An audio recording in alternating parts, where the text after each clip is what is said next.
कहानी की शुरुआत होती है एक आदमी से जो एक खतरनाक कातिल है। वो अपने निशाने को मारने के लिए एक पुराने गोदाम में छुपकर एक कुर्सी पर बैठा है पूरी तैयारी के साथ। वो दिन भर उस कुर्सी पर बैठा खिड़की से अपने निशाने के घर को देखता रहता। वो सही समय का इंतजार कर रहा था। 5 दिन तक जब उसे अपना निशाना दिखाई नहीं दिया तो वो राशन लेने के बहाने बाहर गया। राशन खरीदने के बाद उसने अपने मालिक को फोन करके पूरी बात बताई। मालिक ने कहा कि काम जल्दी खत्म करो और अपना पैसा ले लो। ये सुनकर उसने वादा किया कि मैं काम जल्द से जल्द ही करूंगा। घर वापस जाने से पहले वो टारगेट के घर के सामने बैठ गया। वहाँ मौजूद लोगों और पहरेदारों को ध्यान से देखने लगा। उनका रोज का रूटीन देखने के बाद वो वापस अपनी छुपने की जगह पर गया और फिर से टारगेट के घर पर नजर रखने लगा। उसने अपनी बंदूक सेट की और टारगेट के आने का इंतजार करने लगा। रात को उसने आराम से अपने दांत साफ किए और सो गया। हर 10 मिनट में घड़ी बजती है और वो उठकर निशाने के घर की जांच करता है। थोड़ी देर बाद उसने कुछ आवाज सुनी और देखा कि उसका टारगेट एक नाचने वाली औरत को अपने साथ ले आया था। उसने तुरंत अपनी बंदूक उठाई और अपने टारगेट पर नजर रखने लगा।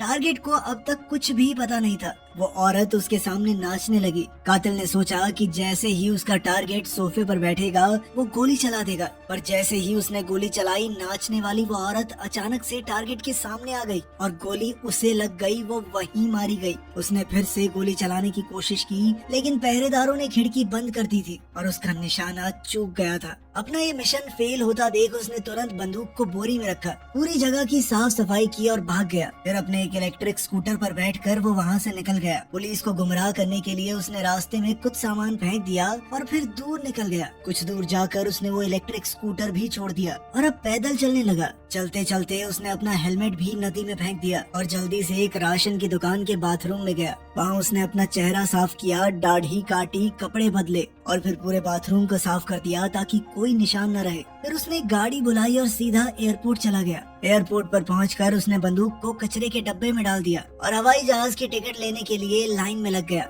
जब वो लाइन में खड़ा था तो उसने देखा कि एक पुलिस का कुत्ता उसे घूर रहा है। वो घबरा गया और दोबारा बाथरूम में जाकर अपने आप को साफ किया। वो दोबारा से लाइन में लगा और एक नकली पहचान फेलिक्स अंगर के नाम से वीजा लिया। हवाई जहाज में बैठते वक्त उसे मालिक का फोन आया। उसके मालिक ने उसे बहुत डांटा कि सारा काम खराब करके आया तू, क्या किया है सब। वो कातिल से काफी नाराज था। कातिल ने फोन काट कर मोबाइल तोड़ दिया और जहाज में चढ़ गया। जहाज में उसने एक अजीब आदमी को देखा तो फिर जहाज से उतरते ही उसने एक और टिकट ली, लेकिन इस बार नए नाम से। फिर उसने देखा कि वो आदमी भी वहीं वेट कर रहा है तो उसने आगे का सफर अगले दिन के लिए टाल दिया। उसने एक होटल में कमरा लिया और दरवाजे पर जाल लगा दिया और खुद चाकू लेकर एकदम चौकन्ना बैठ गया कि जैसे ही कोई अंदर आएगा मार डालूंगा। लेकिन रात भर कुछ भी नहीं हुआ, कोई नहीं आया। अगले दिन वो प्लेन में चढ़कर अपने देश डोमिनिकन रिपब्लिक वापस गया। अपने घर पहुंचने पर उसने गेट के पास एक आदमी के जूते के निशान और जली हुई सिगरेट देखी। उसका शक पक्का हो गया कि यहाँ कोई तो जरूर है। उसने तुरंत बंदूक उठाई और घर की तरफ दौड़ा। घर के अंदर उसने खून के दाग देखे और समझ गया कि कोई तो घर में घुसा हुआ है। उसने अपनी गर्लफ्रेंड को फोन किया। जब उसने फोन उठाया तो वो अस्पताल में दौड़ता हुआ गया। वहाँ उसकी गर्लफ्रेंड उसे बेहोश कोमा में मिली और उसका भाई उसके साथ था। भाई ने बताया कि 2 कातिल, एक आदमी और एक औरत उनके घर में घुस आए थे। उनका असली टारगेट तो तुम थे, लेकिन जब उन्हें तुम नहीं मिले तो तुम्हारी गर्लफ्रेंड के ऊपर हमला कर दिया। उसने बड़ी मुश्किल से उन कातिलों से लड़कर अपनी जान बचाई थी, लेकिन फिर भी काफी चोट लगी। बचकर जब वो वहाँ से भागी और छुप गई तो उसने देखा कि वो दोनों कातिल एक हरे रंग की छत वाली टैक्सी में निकल गए।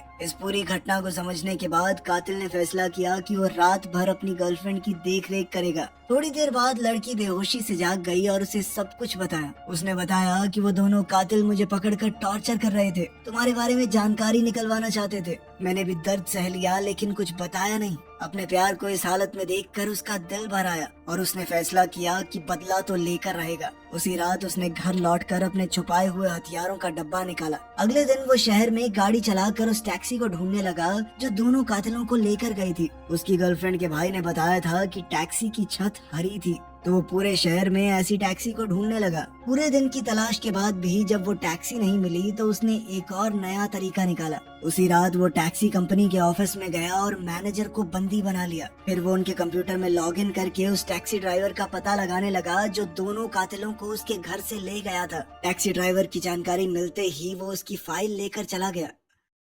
अगले दिन वो स्टेशन के बाहर उस टैक्सी ड्राइवर का इंतजार कर रहा था। जैसे ही ड्राइवर नौकरी के लिए आया वो उसका पीछा करने लगा और एक पैसेंजर बनकर उसकी गाड़ी में चढ़ गया। बेचारे ड्राइवर को कुछ नहीं पता था कि उसके साथ क्या होने वाला है। वो एक बेहद खतरनाक इंसान को पीछे बैठाकर शहर घुमा रहा था। जब ड्राइवर ने पीछे मुड़कर कुछ पूछना चाहा तो उसने कातिल के हाथ में बंदूक देखी और डर गया। उसे लगा कि ये कोई छोटा मोटा चोर है, इसीलिए उसने अपना वॉलेट निकाल कर उसे दे दिया। लेकिन कातिल को उसके चंद रुपए नहीं चाहिए थे। उसने बंदूक टिकाकर पूछा कि उन 2 पैसेंजर्स को उस घर से कहां पर छोड़ा। ड्राइवर को अपनी जान बचानी थी तो उसने बढ़िया दिमाग लगाया और अच्छे से याद करके सब कुछ बता दिया। उसने बताया कि मैंने उन दोनों को एक प्राइवेट एयरपोर्ट से पिक करके एक घर तक छोड़ा था। उसके बाद बाहर ही रुककर मैंने उनका इंतजार किया। जब वो वापस आए तो दोनों ही घायल दिख रहे थे, लेकिन मैंने कुछ नहीं पूछा। उसने उन्हें फिर से उसी प्राइवेट एयरपोर्ट पर छोड़ दिया जहां से उन्हें लेकर आया था और उसे पूरे पैसे मिल गए। थोड़ा याद करते हुए ड्राइवर ने ये भी बताया कि जब दोनों घर से बाहर आए थे तो आदमी की टांग बहुत बुरी तरह से घायल थी, लेकिन मैंने कुछ पूछा नहीं कि बड़े लोग लग रहे हैं, एयरपोर्ट से आना जाना है। सर मुझे मत मारना, मैंने उन्हें बस एयरपोर्ट तक छोड़ा था, मेरी कोई गलती थोड़ी है।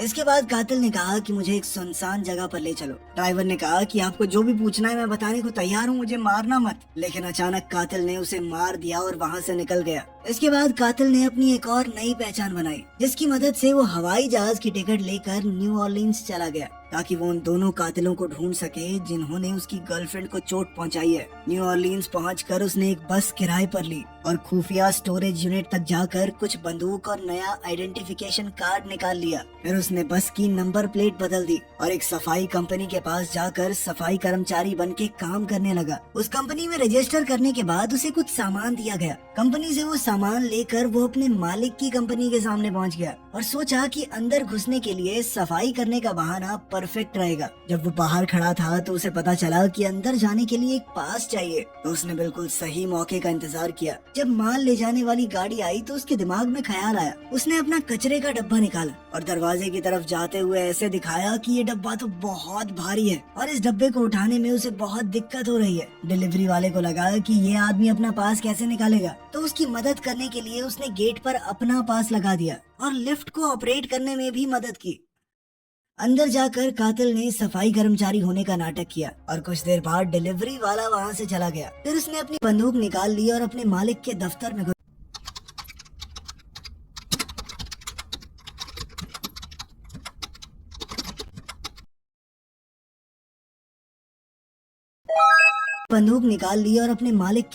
घुस गया। वहाँ उसने दफ्तर में अपने मालिक की सेक्रेटरी को देखा। उसने बंदूक की नोक पर सेक्रेटरी से मालिक को बंधवा दिया। उसने उसे धमकी दी कि दोनों कातिलों के बारे में जल्द से जल्द बताओ मुझे। डर के मारे मालिक ने कहा कि मेरा इस सब से कोई लेना देना नहीं है, मैं सच कह रहा हूँ। उसने बताया कि जिस कस्टमर ने फिरौती के पैसे दिए थे वो नाराज है क्योंकि काम पूरा नहीं हुआ। उसने ही वो गुंडे भेजे होंगे तेरी गर्लफ्रेंड पे हमला किया जिन्होंने। मारना तो वो तुम्हें ही चाहते थे पर तुम घर पर थे नहीं तो वो बेचारी हत्ते चढ़ गई। साथ ही मालिक ने कातिल को डांटा कि तुम अपने शहर में वापस क्यों आए हो। उसने कहा कि जल्दी से अपनी पहचान बदलकर सालों के लिए कहीं गायब हो जाओ ताकि वो कस्टमर तुम्हें ढूंढ ना पाए। कातिल ने उसकी सलाह पर कोई ध्यान नहीं दिया और पास ही में पड़ी हुई एक नेल गन उठा ली। पहले उसने नेल गन का इस्तेमाल लैपटॉप पर किया और आंखों ही आंखों में धमकी दी कि अगर कुछ नहीं बताया तो अगली बारी आपकी है सर। लेकिन मालिक अभी भी पता नहीं किस ताव में था। उसे कातिल की धमकी बकवास लगी। ध्यान न देते हुए कहा कि जल्दी से यहाँ से निकल जाओ, समझे? मैंने बता दिया तुम्हें जितना बता सकता था मैं। ये सुनकर कातिल को गुस्सा आया और अचानक मालिक की छाती पर कीले मार दी। फिर उसने फोन निकाल कर कहा कि जल्दी से मुझे उन दोनों के बारे में बताओ, कौन आया था मेरे घर पर,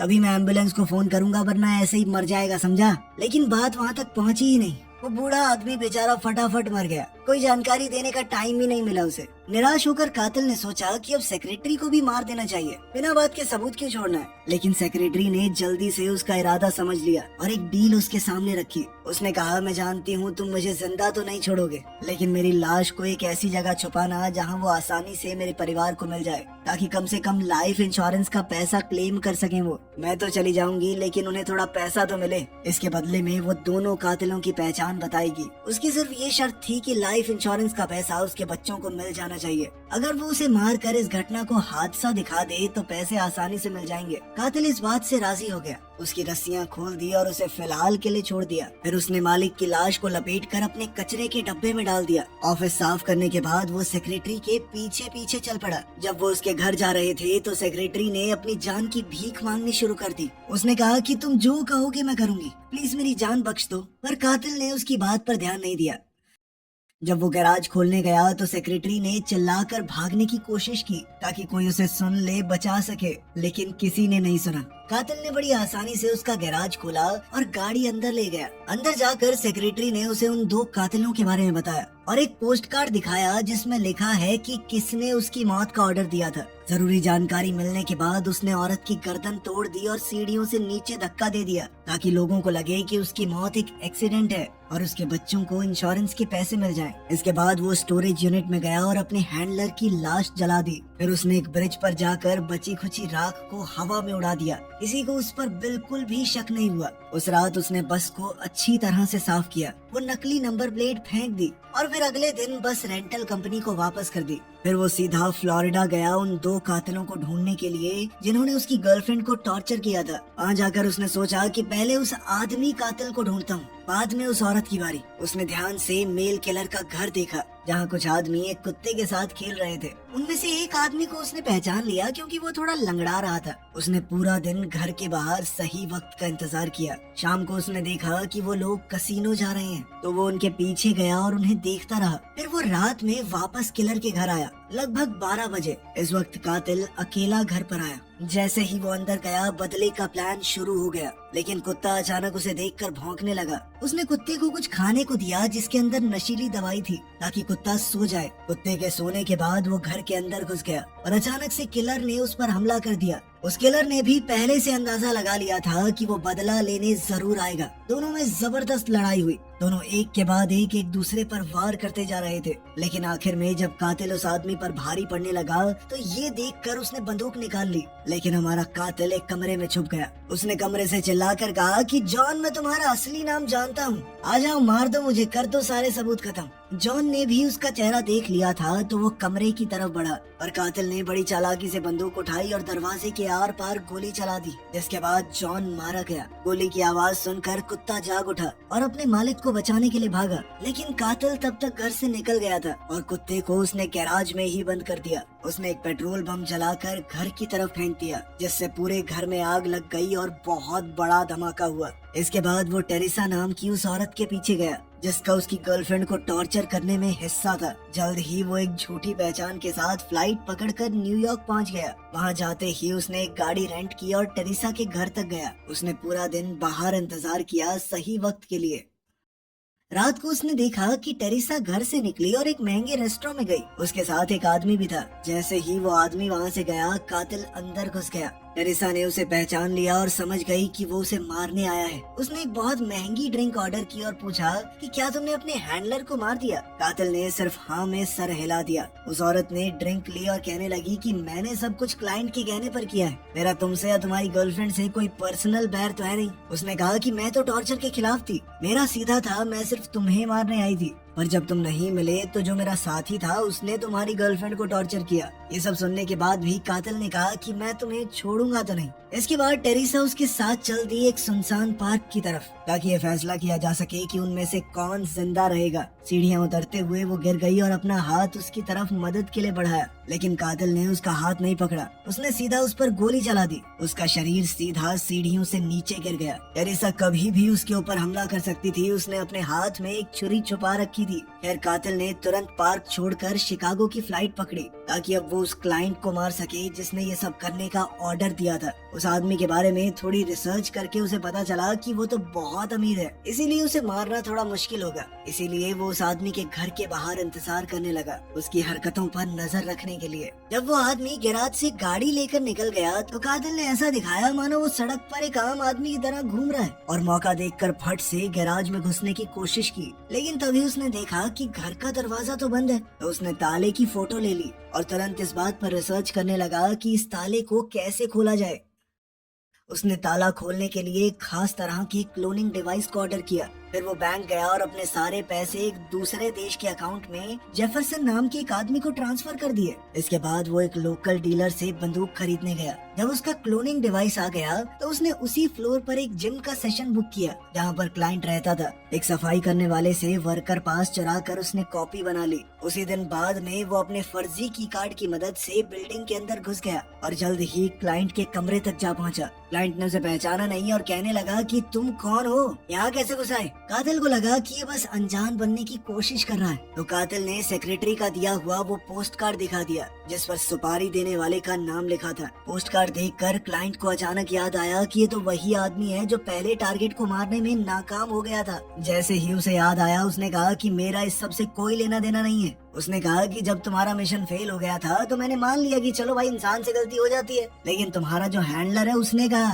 नहीं सर ये कातिल की गलती है, सजा मिलनी चाहिए, इसे फेल हुआ है ये। तुम्हारे हैंडलर ने मुझसे $1,50,000 और मांगे ताकि तुम्हें मार दिया जाए और सारे सबूत मिट जाएं। मतलब इस सब के पीछे हैंडलर का ही हाथ था, क्योंकि असल में तो उसे गुस्सा आ रहा था कि उसका आदमी फेल कैसे हुआ। अगर वो जिंदा रहेगा तो हो सकता है पुलिस उसे ढूंढ ले और फिर हैंडलर भी पकड़ा जाए। इसीलिए हैंडलर ने उसे खत्म करने की ये पूरी चाल बनाई। क्लाइंट फिर से कहने लगा कि उन 2 कातिलों को भेजने में मेरा कोई हाथ नहीं था। कुछ देर तक उसकी बातें सुनकर कातिल को उसकी बात पर यकीन हो गया, लेकिन जाने से पहले उसने क्लाइंट को चेतावनी दी कि उसकी पहचान किसी को न बताए। क्लाइंट ने डरते डरते हाँ में जवाब दिया। फिर कातिल वापस डोमिनिकन रिपब्लिक गया और वहाँ पहले से काफी बेहतर हो चुकी अपनी गर्लफ्रेंड का ध्यान रखने लगा। उसने ये बुराई का रास्ता छोड़ दिया और अब एक आम इंसान की तरह जीने लगा। ये थी आज की कहानी।